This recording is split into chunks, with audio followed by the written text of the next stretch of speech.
प्रभु यीशु मसीह में मेरे प्रिय भाई और बहनों, आप सभी का मैं इस सुबह की प्रार्थना में हार्दिक स्वागत करता हूं।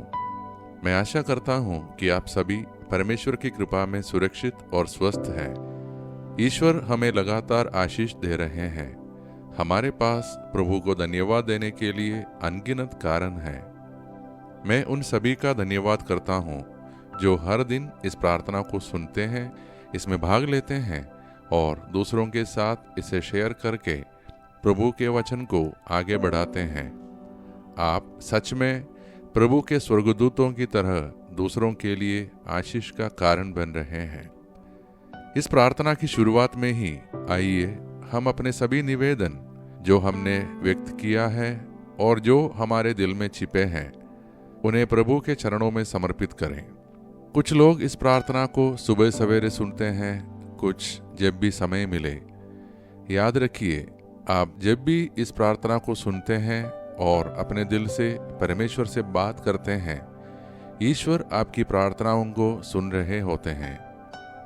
जब हम अपने दिन की शुरुआत वचन और प्रार्थना से करते हैं तो हमें उस दिन की चुनौतियों को सहने की विशेष अनुग्रह और शक्ति मिलती है। ईश्वर हम सभी को और हमारे परिवारों को भरपूर आशीष दे रहे हैं और देते रहेंगे। आज हम मनन करने वाले हैं संत मत्ती की सुसमाचार अध्याय 9 पद संख्या 18 से 26 तक। इस पवित्र वचन में हम दो अद्भुत चमत्कारों की झलक देखते हैं। एक है एक अधिकारी की बेटी का जीवन दान और दूसरी 12 वर्षों से रक्तस्राव से पीड़ित स्त्री की चंगाई। जब यीशु सिखा रहे थे तभी एक अधिकारी आया, गिरकर विनती करने लगा, मेरी बेटी अभी अभी मरी है, परंतु आप आइए और उस पर हाथ रखिए, वह जीवित हो जाएगी। यीशु ने तुरंत चलना आरंभ किया। वहीं दूसरी ओर एक स्त्री जो वर्षों से एक गंभीर रोग से पीड़ित थी, उसने चुपचाप सोचा, अगर मैं केवल उसके कपड़े को भी छू लूं तो मैं चंगी हो जाऊंगी। उसने विश्वास से यीशु के वस्त्र को छुआ और उसी क्षण चंगाई प्राप्त की। यीशु ने मुड़कर उसे कहा, बेटी, तेरा विश्वास तुझे चंगा कर गया है। और वह स्त्री उसी समय पूरी तरह चंगी हो गई। फिर जब यीशु उस अधिकारी के घर पहुंचे, उन्होंने कहा, लड़की मरी नहीं है, सो रही है।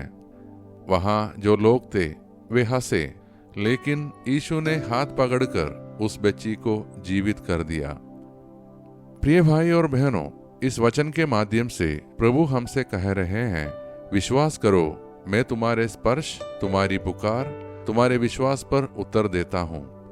आप चाहे कितनी भी दूर हो, चाहे आपकी समस्या कितनी भी गहरी हो, एक सच्ची प्रार्थना और प्रभु के प्रति विश्वास चमत्कार की शुरुआत है। परमेश्वर का प्रेम हर सीमा को पार करता है। आपके जीवन में भी प्रभु उसी प्रकार हस्तक्षेप करेंगे, बस जैसे उस स्त्री और उस अधिकारी ने किया, वैसे ही विश्वास से उन्हें पुकारिए। तो आइए प्रिय भाई और बहनों, हम विश्वास के साथ अपने आप को प्रभु के हाथों में सौंप दें और मिलकर प्रार्थना करें। सर्वशक्तिमान परमेश्वर, इस सुंदर दिन की शुरुआत में हम आपको जीवन के उपहार के लिए, आपके प्रेम और अनुग्रह के लिए धन्यवाद देते हैं। हे प्रभु, हम अपने और अपने परिवारों के लिए स्वास्थ्य, समृद्धि, शांति और सुरक्षा की प्रार्थना करते हैं। हमें सभी पापों, बुराइयों और अनहोनी से बचा कर रखें। आज जो भी इस प्रार्थना को सुन रहा है, जो इसे दूसरों के साथ शेयर कर रहा है, उन सभी पर विशेष कृपा हो।